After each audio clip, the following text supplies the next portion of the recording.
Salut tout le monde, je suis Capitaine Nice depuis Osiris Révolution. Merci une fois encore de me joindre sur ce chapitre consacré à l'enseignement de la grande méditation.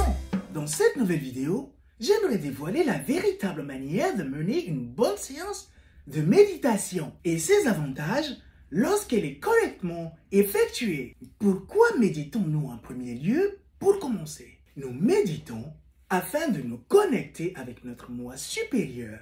En fait, je dois apporter un peu de lumière à ce niveau. Nous avons notre moi inférieur qui est le centre de notre faiblesse, le mal, la bête en nous, la force négative à l'intérieur, communément appelée ego.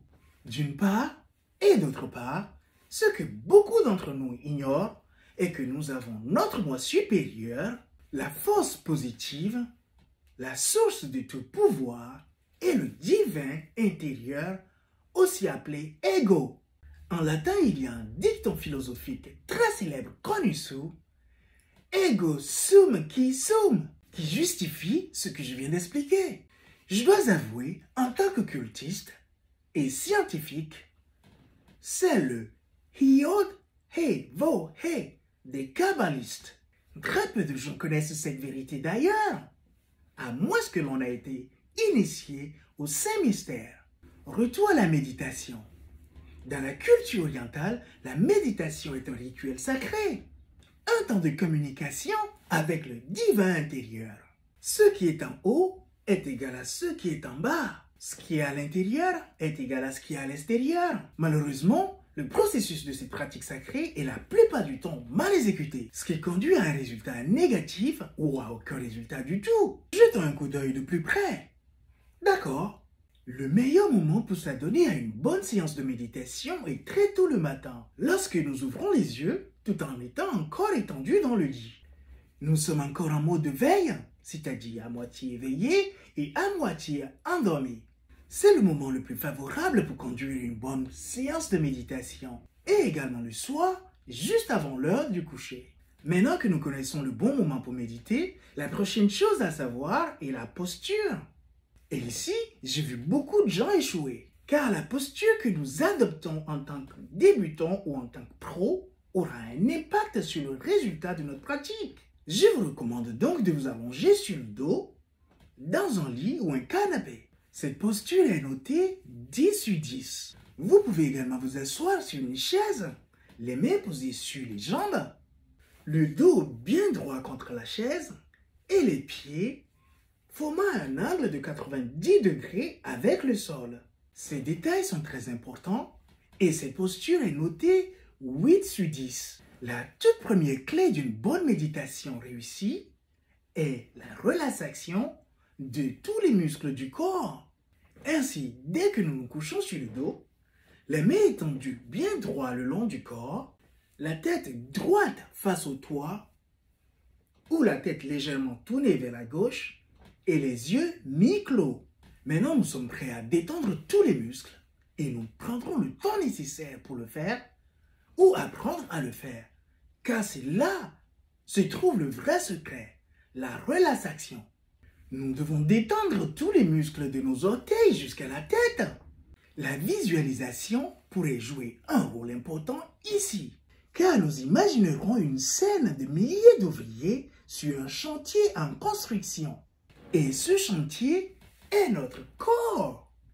Imaginez des milliers d'ouvriers quittant le travail à la fin de la journée. Ces travailleurs représentent chaque atome, chaque cellule et chaque nerf qui fonctionne dans notre corps, quittant leur fonction pour se reposer. Dès que nous avons cette image claire de ce que nous faisons et du résultat que nous attendons, nous pouvons commencer à ressentir un état de relaxation très profond, en décontractant lentement les muscles dans toutes les parties du corps et en même temps dans notre imagination.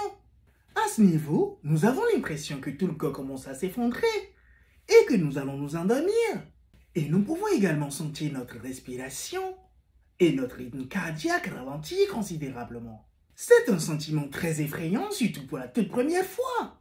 Mais nous ne laisserons pas la peur prendre le dessus. Nous savons de ce fait que nous sommes dans un état de relaxation profonde et que nous devons garder le corps et l'esprit dans cette position aussi longtemps que possible. Aucun mouvement, aucune secousse, aucun bruit ne doit être permis ni nous déranger jusqu'à ce que nous nous familiarisons avec toutes les sensations désagréables que produit cet état. Plus nous pratiquons, et mieux nous comprenons le processus et la valeur d'une telle chose. En sciences occultes, ce processus est appelé changement de fréquence cérébrale d'alpha en bêta. À ce niveau, l'étape suivante s'appelle la concentration. Et nous devons nous concentrer et mettre toute notre force mentale et notre conscience en jeu. C'est pourquoi nous ne devons sauter aucun des exercices précédents afin de contrôler nos pensées et maintenir un silence absolu sur le bavardage mental qui se produit au cours de ce processus. À ce point, nous pouvons voir et comprendre le processus du rêve, car lorsqu'il est bien effectué jusque-là, nous pouvons observer nos pensées, formant une image claire devant nos yeux dès que le bavardage mental disparaît. C'est un état d'esprit, une fois atteint, nous ne voulons plus jamais le perdre. Et cela s'appelle la méditation profonde. C'est aussi très proche de l'état de transe, dans lequel nous pouvons sentir notre centre énergétique ou chakra vibrer et parfois même entendre le bruit de leur vibration. Plus longtemps nous maintenons cet état mental, grâce à la concentration et au silence absolu régnant dans notre esprit, et plus nous nous rapprochons d'une EHC, expérience hors du corps.